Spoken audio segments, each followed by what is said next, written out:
Време е за вестите на телевизија Здравкин. Јас сум Габриела Лескова, ова се настаните на денот.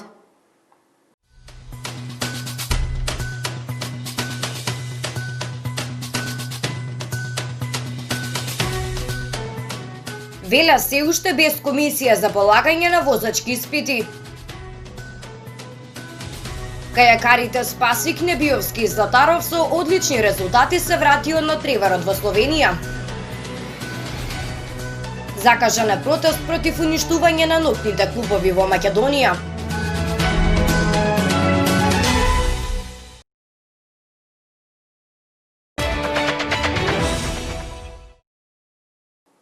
И после долг временски период, градот Велес се уште нема комисија за полагање на возачки испити. Револтот кај граѓаните расте, додека градоначалникот Коцевски со одговор дека за овој проблем надлежност има Министерството за внатрешни работи.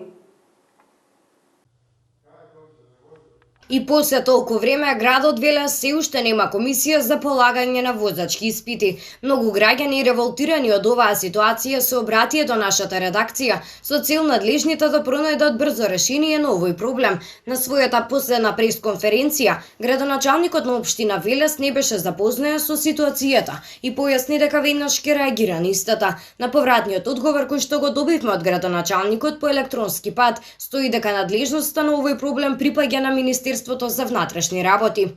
Врз основа на член 240 од законот, работите на организирање и спроведување на возачкиот испит за кандидат за возач ги врши правно лице по добивање лиценца за испитен центар од Министерството за внатрешни работи за временски период од 5 години. Постапката за добивање на лиценца од членот 240 од законот се спроведува врз основа на јавен конкурс кој што го распишува Министерството за внатрешни работи, се посочува во одговорот на градоначалникот. Лиценцата за работа на испитниот центар во Велес е со истечен рок и поради тоа испитниот центар не може повеќе да организира и спроведува полагање за возачки испит. Надлежното Министерство за внатрешни работи треба да ја спроведе постапката за добивање на лиценца за испитен центар со објавување на јавен конкурс.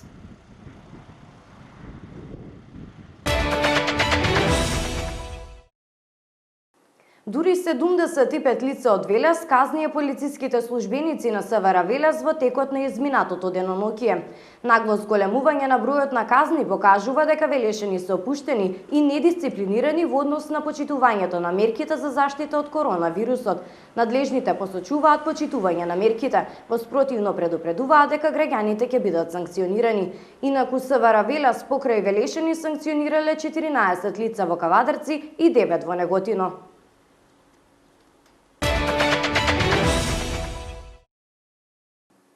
Кајакарите Спасик, Небиовски и Златаров со одлични резултати се врати од надпреварот во Словенија.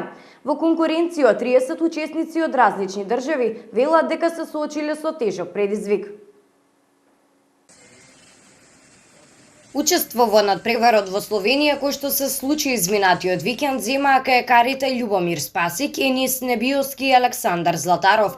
Како што велат тие за нашата телевизија, предизвикот бил тежок, додека искуството неверојатно. Се вративме со голем успех, пласман на двајцата надпреварувачи во финалното возење, каде што заврши на 13-то и 15-то место. Јас не успеав за жал да се пласирам во финалното возење за 20 стотинки, но тоа што е нели кога се соочуваме со предизвици на дива вода, нели реките се непредвидливи, односно самата вода е непредвидлива. Оваа година можам да се пофалам со државен првак од 23 години, второ место во сениори. Бев финалист кој што е многу големо значење за мене на Европскиот куп во Словенија. Се подготвував цела година, колку што има време и се надевам дека со резултатот се види дека сум вложил труд и се исплати. Како што известуваат надпреварувачите, првиот ден настапиле и во класик возење, каде што Спасик завршил на 15-тото место, Златаров на 16-тото и Небиовски го зазел 17-тото место. Тие потенцираат дека имале навистина голема конкуренција и тежок предизвик. Со оглед на тоа дека повеќе кратен светски првак и европски првак учествуваше на овој надпревар, но исто така и освојувачот на светските купови за изминатата година. Дел од германската репрезентација, австријската, сите тие кои што во изминативе години заедно сме се среќавале на финалињата. Овие кајакари биле дел од многобројни надпревари, каде што освоиле вредни награди и признанија, не биелски сподели дел од нив. Па имам сум повеќе кратен државен првак и повеќе кратен репрезентативец сум за Македонија. За мене беше во друга дисциплина најголем резултат. Полуфиналето во Ивреа, во Италија, кој што завршив 30 место, односно на 30 позиција, кој од долги години немаше полуфиналист во јуниорска категорија, од 99-та. И тоа е за мене големо признание. Бев спортист на град Велес 2017-та. Инаку на надпреварот во Словенија учество зазеле околу 30 кајакари од различни држави.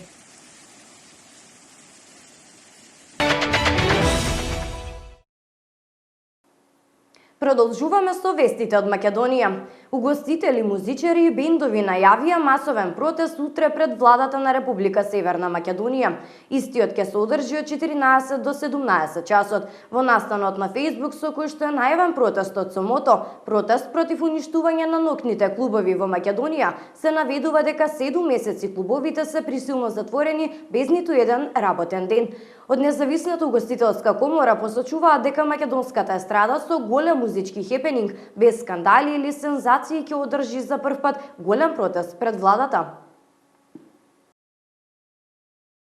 Угостители, музичари и бендови најавија масовен протест утре пред владата на Република Северна Македонија. Истиот ќе се одржи од 14 до 17 часот. Во настанот на Facebook со кој што е најавен протестот со мото "Протест против уништување на ноќните клубови во Македонија", се наведува дека 7 месеци клубовите се присилно затворени без ниту еден работен ден. При тоа се посочува дека немале никаква помош од државата и сами плаќале за трошоците за кири и плати и паушални, при што многумина сопственици се задолжиле. Дали сме граѓани на оваа држава само кога плаќаме даноци и лиценци за работа? Тие објаснуваат дека протестираат за добивање финансиска поддршка, која би требало да им следува како едни од најпогодените во целата ситуација. Од независната угостителска комора вела дека македонската естрада со голем музички хепенинг, без скандали или сензации, ќе одржи за прв пат голем протест пред владата. Целта ни е да докажеме дека сепак постоиме, дека има огромна слога меѓу нас, дека ќе се бориме од денес па натаму многу посериозно за нашите права, а со тоа сакаме да ги представиме нашите строги барања и протоколи пред државните органи. Како реакција на оваа недисциплина од страна на одредени угостителски објекти, веднаш реагираше и министерот за здравство доктор Венко Филипче, при што и на владината седница се донесе одлука за потребата од преземање на ригорозни мерки од страна на надлежните институции во случај на прекршување на забраната. При тоа, поради лошата епидемиолошка слика, се забранија концертите и диџеите во угостителските објекти.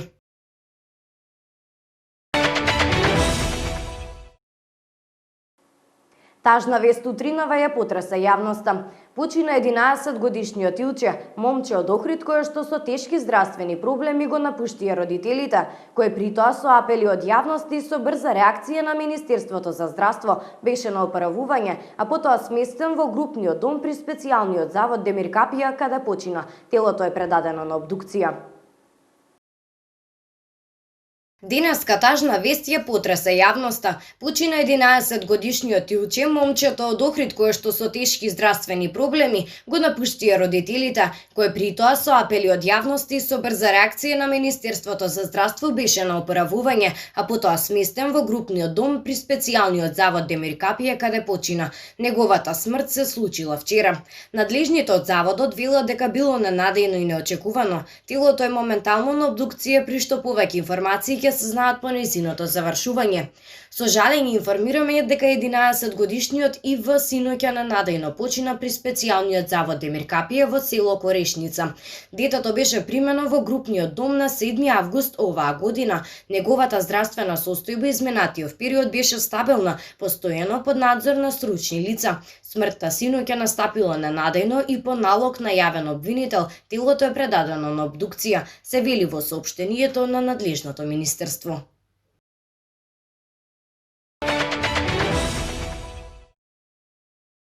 Во Русија во последните 24 часа се потврдени над 11.000 нови случаи на коронавирусот. Американскиот председател Доналд Трамп им посочи на американците да не се плашат од истиот. Главниот град на Франција е пред нова блокада, а пошироката област во Париз се класифицирана како зона од максимално предупредување. Тешко од вчера влезе во вонредна состојба. Време е за светот денеска. Во Русија во последните 24 часа се потврдени 11.615 нови случаи на коронавирус, што е најголем дневен број на ново заразени од 11 мај, соопштија властите во Русија. Од новите случаи 4082 се во Москва, од последните починали уште 188 луѓе пренесе таз. Од почетокот на епидемијата во Русија се заразени 1.237.504 лица, а починале 21.663. Руската вакцина Спутник 5 е прва регистрирана вакцина против коронавирусот, одобрена од здравствените власти во Русија.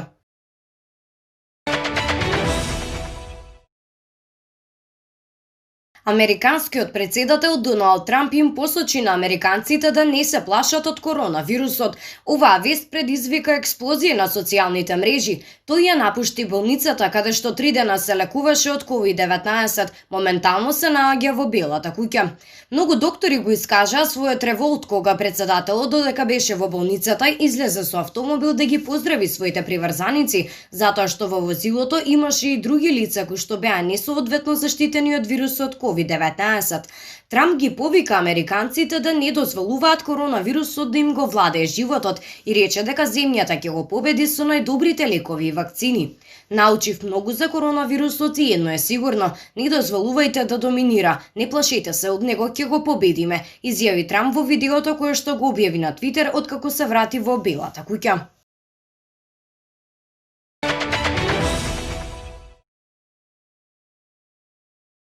Според Европскиот центар за превенција и контрола на болести, прагот на алармантно ширење на коронавирусот е 20 случаи на 100.000 луѓе во просек за 7 дена.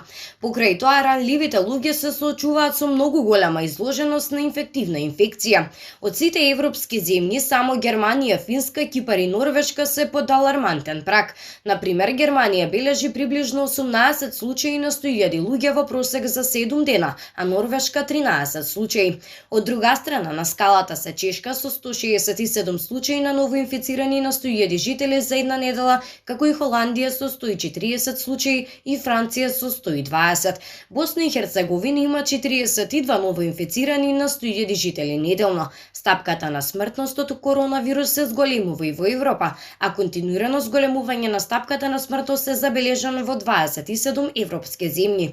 Главниот град на Франција е пред нова блокада, а пошироката власт во Париз се класифицирана како зона од максимално предупредување. Чешка од вчера влезе во вонредна состојба која што ќе трае 2 недели.